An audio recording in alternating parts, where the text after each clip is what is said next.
¿Te atreves a escuchar lo que otros no se atreven a contar? Prepárate para sumergirte en los relatos más oscuros y escalofriantes que te pondrán los pelos de punta. Si te gustan las historias de terror reales y misteriosas, suscríbete al canal y activa la campanita para no perderte nada. Y no olvides dejar tu comentario. ¿Cuál fue el relato que más te hizo mirar detrás de ti? Hola queridos suscriptores. Hoy quiero compartir con ustedes una historia que me llegó por correo electrónico hace unos días. La persona que me escribió me pidió que mantuviera en reserva su identidad completa, pero me autorizó a contar su experiencia, porque dice que necesita que alguien sepa lo que realmente pasó en su pueblo. Antes de comenzar, quiero reflexionar sobre algo. Hay lugares en este mundo donde las tradiciones y las leyendas no son solo cuentos para asustar niños. Son memorias vivas que se transmiten de generación en generación porque algo real las alimenta.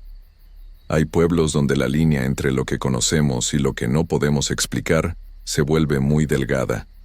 Y cuando vives en uno de esos lugares, aprendes a respetar ciertas reglas que tus abuelos te enseñaron, aunque no entiendas por qué. Esta es la historia de Miguel, de un pequeño pueblo cerca de Xalapa, en Veracruz. Me llamo Miguel y lo que les voy a contar me pasó hace 3 años. Pero hasta ahora me atrevo a escribirlo, porque durante todo este tiempo he tenido pesadillas que no me dejan dormir bien. Yo vivía en un pueblito muy pequeño donde todos nos conocemos.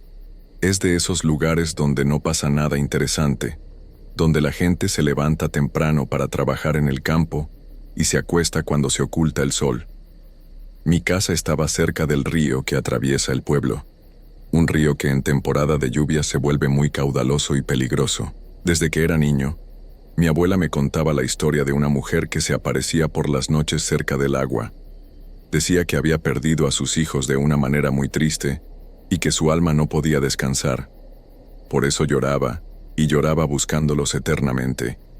Todos en el pueblo sabían esta historia, pero yo siempre pensé que era solo una leyenda más de esas que inventan los viejos, para que los muchachos no andemos por ahí de noche haciendo travesuras. Hasta que cumplí 25 años y me pasó algo que cambió mi manera de ver las cosas para siempre. Era octubre, me acuerdo perfectamente porque había llovido mucho durante esa semana y el río estaba muy crecido. Yo trabajaba en una tienda de abarrotes del pueblo y ese día había tenido que quedarme más tarde de lo normal haciendo inventario. Cuando salí, ya eran casi las 11 de la noche. Decidí tomar el camino corto hacia mi casa, que pasa justo al lado del río. Normalmente no me daba miedo caminar por ahí, pero esa noche había algo diferente en el ambiente. El aire estaba muy pesado y húmedo, y aunque no llovía, se sentía como si fuera a caer un aguacero en cualquier momento. Las nubes tapaban completamente la luna, así que estaba muy oscuro. Llevaba caminando unos 10 minutos cuando escuché algo que me hizo detenerme en seco. Era como un lamento, muy bajito al principio, que venía desde la dirección del río. Al principio pensé que podría ser el viento entre los árboles, pero después me di cuenta de que no había ni una pizca de viento esa noche. El sonido se fue haciendo más claro y me di cuenta de que era el llanto de una mujer. Un llanto tan lleno de tristeza que se me puso la piel de gallina y se me revolvió el estómago. Era como si todo el dolor del mundo estuviera concentrado en esa voz. Me quedé parado ahí, sin saber qué hacer. Una parte de mí quería correr a mi casa lo más rápido posible, pero otra parte sentía curiosidad. Quizás era una señora del pueblo que había tenido algún problema y necesitaba ayuda. Así que, muy despacio, me fui acercando hacia donde venía el sonido. Cuando llegué a la orilla del río, lo que vi me dejó helado de terror. Había una figura de mujer arrodillada junto al agua. Llevaba un vestido blanco muy largo que parecía mojado, aunque no había llovido en las últimas horas. Su cabello era negro y muy largo, tanto que le cubría completamente la cara mientras se mecía hacia adelante y hacia atrás, llorando de una manera que nunca había escuchado antes. Mis piernas empezaron a temblar y quise voltearme para correr, pero era como si mis pies estuvieran pegados al suelo. No podía moverme, no podía hablar, solo podía quedarme ahí viendo y escuchando ese llanto que me llegaba hasta los huesos. De repente, la mujer dejó de mecerse. El llanto se detuvo por completo y se hizo un silencio tan profundo que solo se escuchaba el correr del agua del río. Después, muy lentamente, comenzó a levantar la cabeza hacia donde yo estaba. Cuando nuestras miradas se encontraron, sentí como si me hubieran atravesado con un cuchillo de hielo. Sus ojos eran completamente negros, como dos pozos sin fondo. Su cara estaba muy pálida y tenía unas ojeras muy marcadas, como si hubiera estado llorando durante años y años sin parar. Pero lo más terrible de todo fue cuando abrió la boca y me habló. Su voz sonaba como el agua corriendo sobre las piedras, fría y constante. ¿Has visto a mis niños?, me preguntó. Ayúdame a encontrar a mis niños. Yo no podía responder. Tenía la garganta completamente seca y sentía como si tuviera una piedra enorme en el pecho que no me dejaba respirar. Solo podía quedarme ahí, temblando, viendo esa cara que no parecía de este mundo. Entonces ella se empezó a levantar, muy despacio, sin dejar de mirarme. Era mucho más alta de lo que había pensado al principio, y su vestido se movía de una manera muy extraña, como si estuviera flotando en lugar de caminar. «Mis niños», repitió, y esta vez su voz sonaba más fuerte, más desesperada. «Se fueron al río y no han regresado. Ayúdame a buscarlos». Comenzó a caminar hacia mí, y fue en ese momento cuando por fin pude mover los pies. Corrí como nunca había corrido en mi vida, sin voltear hacia atrás, sin parar hasta llegar a mi casa. Cuando llegué estaba empapado en sudor y me temblaban tanto las manos que no podía meter la llave en la cerradura. Esa noche no pude dormir. Cada vez que cerraba los ojos veía esa cara pálida y esos ojos negros que me habían mirado con tanto dolor y desesperación. Y durante toda la noche, muy bajito pero constante, podía escuchar ese llanto que parecía venir desde algún lugar muy lejano. Al día siguiente les conté a mis papás lo que había pasado, pero ellos solo me dijeron que había sido mi imaginación y que no debería andar caminando tan tarde por ahí. Mi abuela, que ya estaba muy viejita, fue la única que me tomó en serio. «Mijo», me dijo con una voz muy seria, «esa mujer lleva muchos años buscando a sus pequeños. Aparece cuando está muy triste y necesita que alguien la ayude. Pero no te puedes acercar a ella, porque su tristeza es tan grande que puede jalarte con ella al agua». Le pregunté qué debería hacer si la volvía a ver, y mi abuela me dio un consejo que nunca olvidaré. «Si la ves otra vez», me dijo, «no la mires a los ojos y no le respondas. Camina hacia atrás muy despacio hasta que no la puedas ver y después corre a casa. Y sobre todo, nunca te acerques al río cuando la escuches llorar». Pensé que tal vez había sido solo una pesadilla muy vívida o que mi imaginación me había jugado una mala pasada. Pero 2 semanas después, volví a escucharla. Esta vez fue diferente. Era viernes por la noche y había ido a casa de mi primo Roberto, que vive del otro lado del pueblo. Nos habíamos quedado viendo televisión hasta muy tarde, y cuando me di cuenta ya eran las 2 de la madrugada. Roberto me ofreció quedarme a dormir en su casa, pero yo quería dormir en mi propia cama, así que decidí regresar caminando. Esa noche hacía más frío de lo normal, y había una niebla muy espesa que hacía difícil ver más allá de unos metros. Llevé una linterna pequeña, pero la luz parecía no servir de mucho porque la niebla era muy densa. Cuando llegué cerca del puente que cruza el río, la escuché otra vez. Ese llanto tan triste que me había despertado tantas pesadillas durante las últimas 2 semanas. Pero ahora sonaba más cerca, como si estuviera justo debajo del puente. Recordé las palabras de mi abuela y traté de seguir su consejo. Quise voltearme y tomar otro camino para llegar a mi casa, pero cuando traté de moverme me di cuenta de que mis piernas no me respondían.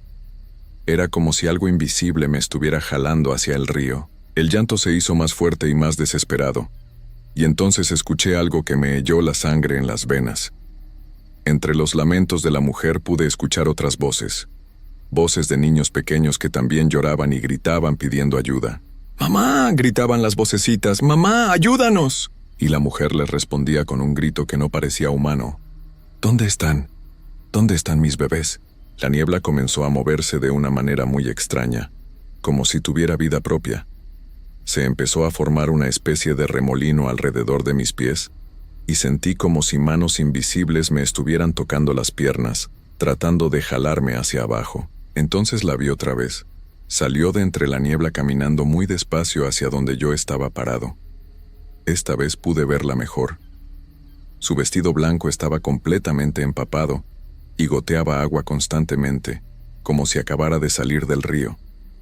Sus pies descalzos no tocaban el suelo, simplemente flotaba unos centímetros por encima de la tierra. «Tú los has visto», me dijo con esa voz que sonaba como agua corriendo. «Tú sabes dónde están mis niños». Traté de decirle que no, que yo no sabía nada de sus hijos, pero no me salía ni un sonido de la garganta. Solo podía quedarme ahí, viendo cómo se acercaba más y más. «Ellos jugaban aquí», continuó, señalando hacia el río con una mano que parecía más hueso que carne. «Jugaban y se rieron, y después el agua se los llevó. Pero tienen que estar aquí, tienen que estar esperándome». Se acercó tanto que pude sentir el frío que salía de su cuerpo. Olía a agua podrida y a flores muertas. Sus ojos negros me miraban fijamente, como si pudiera ver dentro de mi alma. «Ven conmigo», me dijo extendiendo una mano hacia mí. «Ayúdame a buscarlos en el agua. Ellos te van a escuchar si los llamas». En ese momento sentí como si mi cuerpo ya no fuera mío. Mis pies comenzaron a moverse solos hacia ella, sin que yo pudiera controlarlos. Cada paso que daba hacia la orilla del río me hacía sentir más débil, como si mi propia vida se estuviera escapando de mi cuerpo. Pero justo cuando estaba a punto de tomar su mano, escuché la voz de mi abuela en mi cabeza, tan clara como si estuviera parada junto a mí. «No la mires a los ojos y no le respondas». Con todo el esfuerzo que pude juntar, cerré los ojos y comencé a caminar hacia atrás, exactamente como mi abuela me había dicho.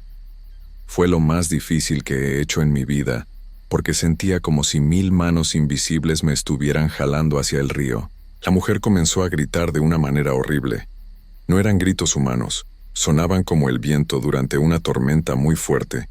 «No te vayas», gritaba. «Tienes que ayudarme, mis niños me necesitan». Los gritos se volvieron más y más fuertes. Y también escuché que el agua del río comenzó a moverse de una manera muy violenta, como si hubiera una tormenta terrible. Aunque la noche estaba tranquila, seguí caminando hacia atrás con los ojos cerrados hasta que ya no pude escuchar su voz. Después corrí hasta mi casa sin parar y sin voltear hacia atrás ni una sola vez. Cuando llegué a mi casa, mi mamá me estaba esperando despierta porque ya eran las 4 de la madrugada. Me vio llegar empapado en sudor y temblando, y se asustó mucho. «¿Qué te pasó, hijos?», me preguntó. «Te ves como si hubieras visto un fantasma». No pude contarle lo que había pasado porque sabía que no me iba a creer. Solo le dije que había tenido problemas con el carro de Roberto y que había tenido que caminar hasta muy tarde. Al día siguiente fui a ver a mi abuela para contarle lo que había pasado. Cuando terminé de contarle todo, ella se quedó callada durante mucho rato y después me dijo algo que nunca voy a olvidar.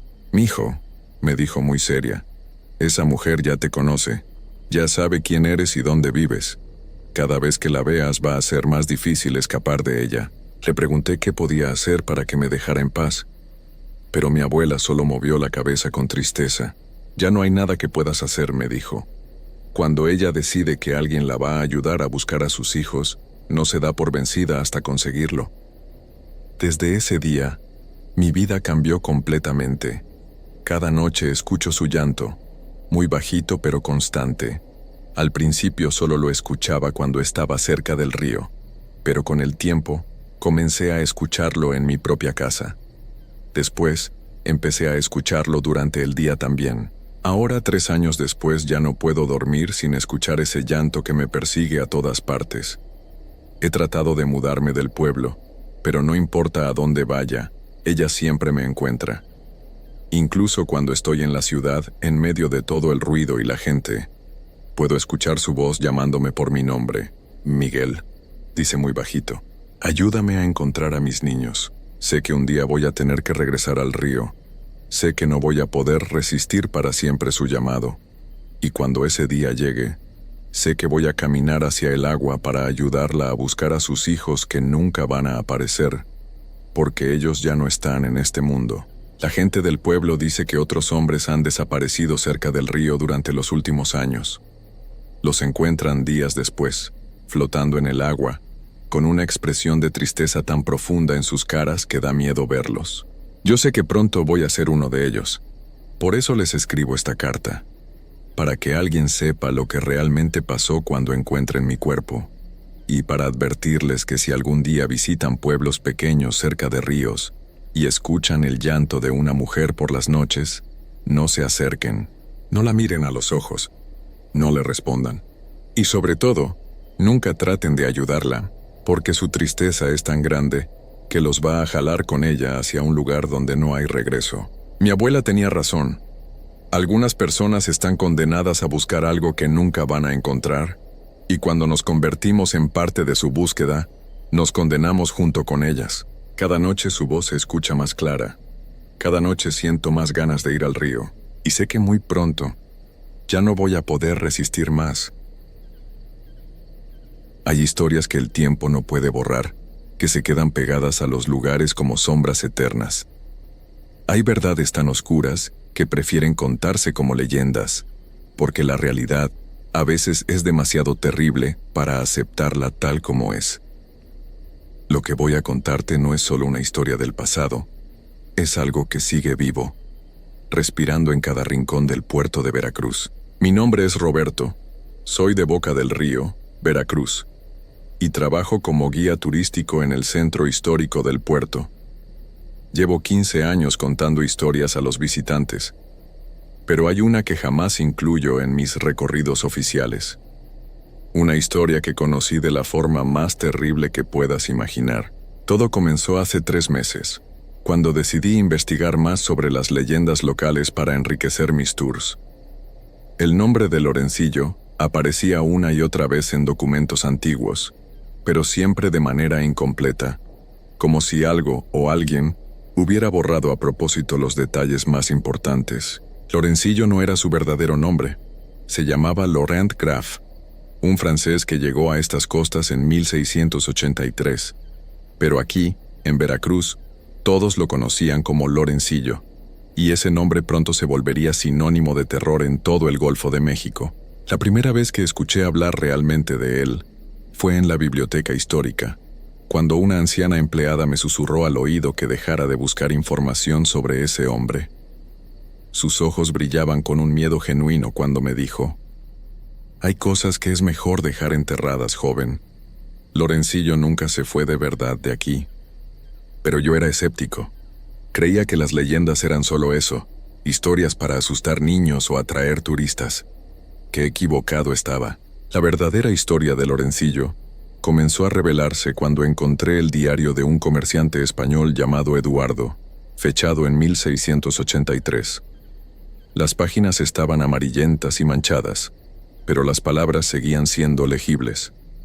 En ellas, Eduardo describía con detalle el día que Lorencillo llegó a Veracruz. No llegó como otros piratas, con barcos llenos de ruido y amenazas. Lorencillo apareció en la niebla del amanecer, su navío negro deslizándose silenciosamente por las aguas como una sombra. Los pescadores que lo vieron dijeron que parecía flotar sobre el agua, y que el barco no producía el menor sonido al cortar las olas. Cuando finalmente ancló en el puerto, la temperatura del aire bajó varios grados. Los perros comenzaron a aullar sin razón aparente, y las aves marinas huyeron en bandadas hacia el interior. Algo no estaba bien con ese hombre y su tripulación. Lorencillo bajó del barco vestido completamente de negro, con una capa que parecía absorber la luz del sol. Su rostro era pálido como la cera, y sus ojos eran de un azul tan intenso que quienes los miraban directamente sentían como si algo frío les recorriera la espalda. Pero lo más perturbador de todo era su sonrisa. Una sonrisa que nunca abandonaba su rostro, incluso cuando hacía las cosas más terribles. Una sonrisa que helaba la sangre de quienes la veían. Los primeros días en Veracruz fueron relativamente tranquilos. Lorencillo se presentó ante las autoridades como un comerciante francés interesado en establecer rutas de intercambio. Pagaba bien, hablaba con educación y parecía conocer perfectamente las costumbres locales. Nadie sospechó nada al principio, pero las noches empezaron a volverse extrañas Los habitantes del puerto comenzaron a reportar ruidos inexplicables provenientes del barco de Lorencillo. Sonidos metálicos, como cadenas arrastrándose, y voces que gemían en idiomas que nadie podía reconocer. Algunos juraban haber visto luces extrañas bailando alrededor del navío, luces que no parecían fuego ni velas, sino algo más antinatural. Fue entonces cuando empezaron a desaparecer personas. Al principio fueron solo algunos borrachos que no regresaron a sus casas después de una noche de juerga. Luego desapareció un comerciante que había estado negociando con Lorencillo. Después, una familia completa que vivía cerca del puerto simplemente se esfumó una noche, dejando su casa intacta pero vacía, como si hubieran salido a caminar y nunca hubieran vuelto. La gente comenzó a hablar en voz baja sobre maldiciones y pactos con fuerzas oscuras. Decían que Lorencillo no era realmente un hombre, sino algo que había tomado forma humana para cumplir algún propósito siniestro. Eduardo escribía en su diario que había visto con sus propios ojos cómo Lorencillo caminaba por las calles del puerto a altas horas de la madrugada, siempre solo, siempre sonriendo, y que quienes se cruzaban con él en esos paseos nocturnos jamás volvían a ser vistos. Su sombra es más larga de lo que debería ser, escribía Eduardo, y cuando camina bajo la luna, su sombra se mueve independientemente de su cuerpo, como si tuviera vida propia. El comerciante también anotó algo que me hizo sentir un escalofrío cuando lo leí. Lorencillo nunca comía en público, nunca se le veía beber agua, y jamás parecía dormir. Su barco permanecía iluminado toda la noche, pero nadie jamás vio a su tripulación durante el día. Las semanas pasaron y el miedo se extendió por todo Veracruz como una enfermedad. Las familias comenzaron a cerrar sus puertas con llave desde el atardecer, y los niños ya no jugaban cerca del puerto. El nombre de Lorencillo se susurraba con el mismo temor que se reserva para las peores maldiciones.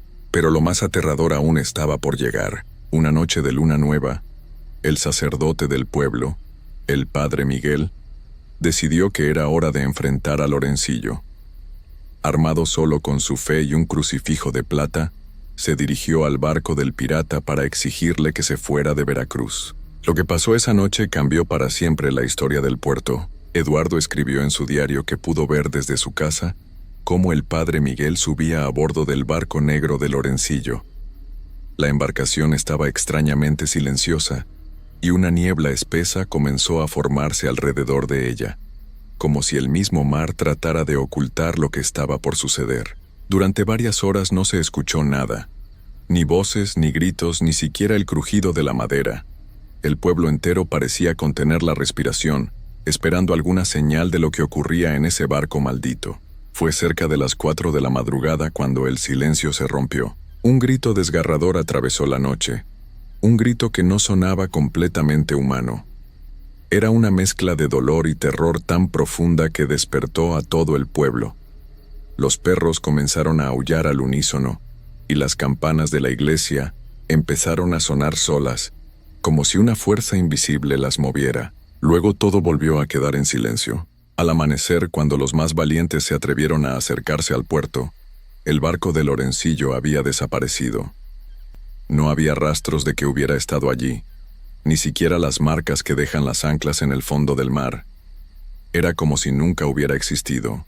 Del padre Miguel jamás se volvió a saber nada, pero esa no fue la última vez que se vio a Lorencillo en Veracruz. Los años pasaron, y de vez en cuando, siempre durante las noches más oscuras, la gente reportaba haber visto una figura vestida de negro caminando por las calles del centro histórico.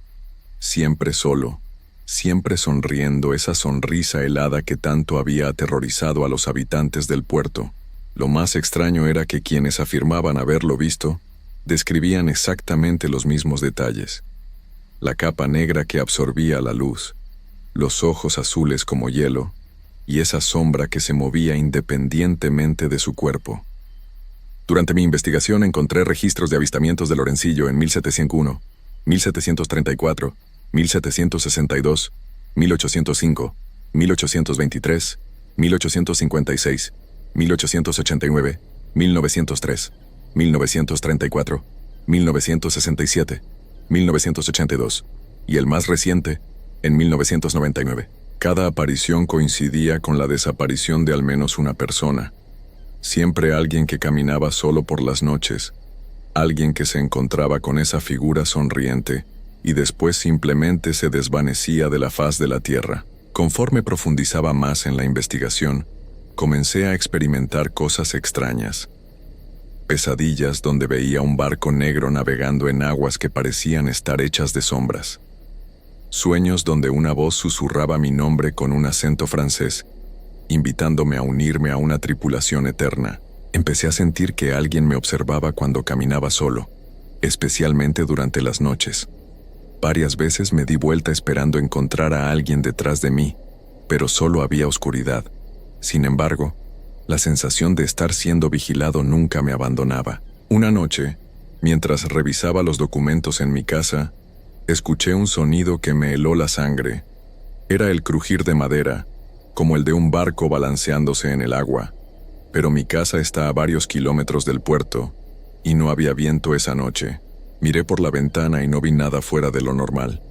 Pero cuando regresé a mi escritorio, encontré algo que no estaba allí antes. Una moneda antigua, negra como el carbón, con símbolos que no pude reconocer. La moneda estaba helada al tacto, y cuando la tomé en mis manos sentí como si algo invisible me susurrara al oído. Pronto. Esa misma noche tuve el sueño más vívido de mi vida. Estaba parado en el muelle de Veracruz, pero no era el Veracruz que conozco. Era más antiguo, más oscuro, envuelto en una niebla perpetua. Frente a mí se materializó lentamente el barco negro de Lorencillo. En la cubierta pude ver figuras humanas, pero sus rostros estaban en sombras. En el centro de todas ellas estaba él, Lorencillo, exactamente como lo describían los documentos antiguos. Su sonrisa era más amplia de lo humanamente posible, y sus ojos azules brillaban con una luz que no pertenecía a este mundo. «Has estado buscándome, Roberto», me dijo con esa voz que había escuchado en mis pesadillas. «Has removido secretos que debieron permanecer enterrados. Ahora debes pagar el precio de tu curiosidad». Extendió su mano hacia mí, una mano que parecía hecha de hueso y sombra. «Únete a nosotros. Sé parte de mi tripulación eterna. Navegaremos por mares que no existen, visitaremos puertos que solo los muertos conocen». En el sueño sentí una atracción irresistible hacia esa mano extendida. Parte de mí quería tomarla. Quería dejar atrás la vida normal y aburrida para formar parte de algo más grande, más misterioso. Desperté gritando. Desde esa noche, las cosas han empeorado. He comenzado a ver la silueta de Lorencillo en lugares donde sé que no puede estar. Reflejado en los espejos, caminando entre las sombras de los edificios, parado al final de pasillos largos. Siempre sonriendo, siempre esperando. He intentado dejar de investigar. He tratado de deshacerme de todos los documentos y notas que recopilé. Pero es inútil. El conocimiento de su existencia se ha vuelto parte de mí. Y él lo sabe. Hace 3 días, mientras caminaba por el centro histórico durante uno de mis tours, una turista me preguntó sobre las leyendas de piratas en Veracruz. Cuando mencioné brevemente a Lorencillo, ella palideció y me dijo que la noche anterior había soñado con un hombre vestido de negro que le sonreía desde la cubierta de un barco. Me dijo que pronto tendría compañía, susurró la mujer antes de alejarse corriendo. Esa misma noche, la turista desapareció de su hotel. Las cámaras de seguridad mostraron que salió caminando hacia el puerto cerca de la medianoche, pero nunca regresó. La policía dice que probablemente se fue del pueblo por voluntad propia, pero yo sé la verdad. Lorencillo está recolectando nuevos tripulantes. Anoche, mientras escribía estas líneas, escuché nuevamente el crujir de madera, pero esta vez no venía de fuera de mi casa.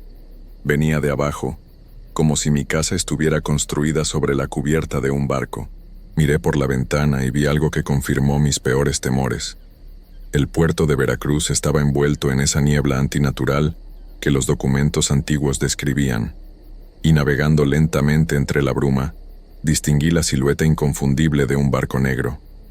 El barco de Lorencillo había regresado. Ahora, mientras termino de escribir esta historia, puedo sentir su presencia cerca. La temperatura de mi casa ha bajado tanto que puedo ver mi aliento, y las velas se encienden y se apagan solas. Sé que esta será la última noche que pase en tierra firme. Sé que cuando salga el sol, mi cama estará vacía y nadie recordará exactamente quién era Roberto el guía turístico. Pero quizás eso esté bien. Quizás después de tanto buscar la verdad sobre Lorencillo, finalmente la encontraré navegando junto a él por esos mares imposibles que solo conocen los que han cruzado al otro lado. Si estás leyendo esto, si has llegado hasta aquí, entonces ya es demasiado tarde para ti también. El simple acto de conocer su historia te ha conectado con él. Ahora tú también formas parte de su red, y tarde o temprano, en una noche oscura cuando menos lo esperes, escucharás el crujir de madera bajo tus pies, y cuando eso pase, mira hacia el horizonte. Verás un barco negro navegando hacia ti, y en su cubierta verás una figura sonriente vestida de negro. No trates de correr, no trates de esconderte. Lorencillo siempre encuentra lo que busca, y una vez que te ha encontrado, nunca te deja ir. Escucho pasos en la cubierta de arriba, pasos que caminan en círculos como los de alguien que patrulla su barco. Es hora de irme, es hora de unirme a la tripulación eterna. Adiós, mundo de los vivos. Hola, eternidad de niebla y sombras. La sonrisa de Lorencillo me espera. Antes de comenzar, quiero reflexionar sobre algo. Todos hemos escuchado leyendas de nuestros abuelos, historias que nos contaban para asustarnos o para mantenernos alejados de ciertos lugares. Pero ¿qué pasa cuando esas historias dejan de ser solo cuentos y se vuelven realidad? ¿Qué pasa cuando te encuentras cara a cara con algo que no debería existir? Algo que desafía toda lógica y te cambia para siempre. Miguel me escribió con las manos temblorosas, me dijo. Sus palabras están llenas de miedo genuino, y después de leer su relato, puedo entender por qué. Esto es lo que me contó. Mi nombre es Miguel y soy de Veracruz. Lo que voy a contarte cambió mi vida para siempre, y no precisamente para bien.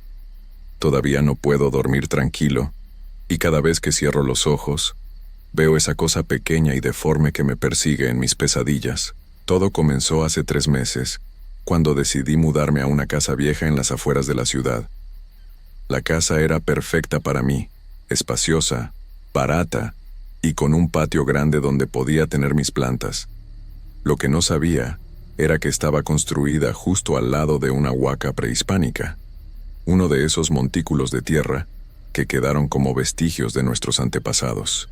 Los primeros días fueron normales. Me la pasaba desempacando, acomodando mis cosas y conociendo a los vecinos. Pero desde la primera semana, empecé a notar cosas extrañas. Por las noches, escuchaba ruidos que venían del patio, como si algo pequeño estuviera caminando entre las plantas. Al principio pensé que eran gatos callejeros o algún animal del monte. Una noche, no pude aguantar la curiosidad. Eran como las 2 de la madrugada cuando volví a escuchar esos pasos pequeños en el patio. Me levanté de la cama, tomé una linterna y salí a ver qué era. La luna estaba oculta entre las nubes, así que todo estaba muy oscuro. Prendí la linterna y empecé a buscar entre las plantas. No encontré nada, pero tenía esa sensación horrible de que algo me estaba observando. ¿Sabes esa sensación cuando sientes que hay ojos clavados en tu espalda? Me quedé ahí parado como 5 minutos, moviendo la luz de la linterna por todos lados, pero no había nada. Decidí regresar a la casa, pero justo cuando estaba cerrando la puerta, escuché una risita muy bajita, como la de un niño pequeño. Me quedé helado. Esa risa no sonaba normal, tenía algo malévolo, algo que me puso los pelos de punta. Pero me convencí de que había sido mi imaginación y me fui a dormir. ¿Qué error tan grande fue ese? A partir de esa noche, las cosas empeoraron. La risita se volvió más frecuente, ya no solo en el patio, sino también dentro de la casa. La escuchaba en la cocina mientras preparaba la cena, en la sala mientras veía televisión, y lo peor de todo, en mi cuarto mientras trataba de dormir. Una semana después, empecé a ver sombras pequeñas que se movían por las esquinas de mi vista. Cada vez que volteaba para verlas directamente, no había nada, pero sabía que algo estaba ahí, algo pequeño que se escondía cada vez que lo buscaba. Los vecinos empezaron a evitarme. Doña Carmen, la señora que vive al lado, me dijo un día que había visto luces extrañas en mi patio por las noches. Me preguntó si estaba haciendo algún ritual o algo así. Le dije que no, pero su cara de preocupación me asustó más de lo que quería admitir. Fue entonces cuando decidí investigar sobre la huaca que estaba al lado de mi casa. Fui a la biblioteca municipal y busqué información sobre la zona. Lo que encontré me heló la sangre. Según los registros, esa huaca había sido un lugar sagrado donde los antiguos habitantes hacían ofrendas a sus dioses. Pero también encontré referencias a algo más oscuro. Hablaban de un guardián, una entidad pequeña que protegía el lugar de los intrusos. Los textos lo describían como un ser deforme, con la apariencia de un niño pequeño pero con características demoníacas. La leyenda decía que quien perturbara el descanso del guardián sería perseguido hasta la locura o algo peor. Yo había construido mi vida justo al lado de ese lugar sagrado, y aparentemente había despertado algo que debía seguir durmiendo. Esa misma noche, decidí que tenía que ver a esa cosa con mis propios ojos. Necesitaba confirmar si todo esto era real o si me estaba volviendo loco. Me quedé despierto hasta muy tarde, sentado en una silla junto a la ventana que daba al patio, esperando. Como a las 3 de la madrugada, lo vi. Era pequeño, como del tamaño de un niño de 5 años, pero su forma no era humana. Tenía la piel arrugada y grisácea, como si fuera muy viejo. Sus brazos eran largos y delgados, desproporcionados para su cuerpo pequeño. Pero lo que más me aterró fueron sus ojos. Brillaban con una luz rojiza en la oscuridad, y cuando me miró directamente, sentí como si me estuviera viendo el alma. Se quedó ahí parado, en medio de mi patio, mirándome fijamente. Luego sonrió, y esa sonrisa revelaba unos dientes pequeños pero filosos, como agujas. Fue entonces cuando soltó esa risita que ya conocía tan bien, pero ahora la escuchaba claramente, y era la cosa más perturbadora que había oído en mi vida. Quise moverme, gritar, hacer algo, pero estaba completamente paralizado del miedo. El pequeño demonio se acercó lentamente a la ventana, arrastrando los pies por el suelo. Cuando estuvo justo frente al vidrio, puso sus manos pequeñas y huesudas contra la ventana y me siguió mirando con esos ojos rojizos. No sé cuánto tiempo estuvimos así, él mirándome y yo sin poder moverme, pero eventualmente se alejó caminando hacia la huaca y desapareció entre las sombras. Esa fue la primera vez que lo vi claramente, pero no sería la última.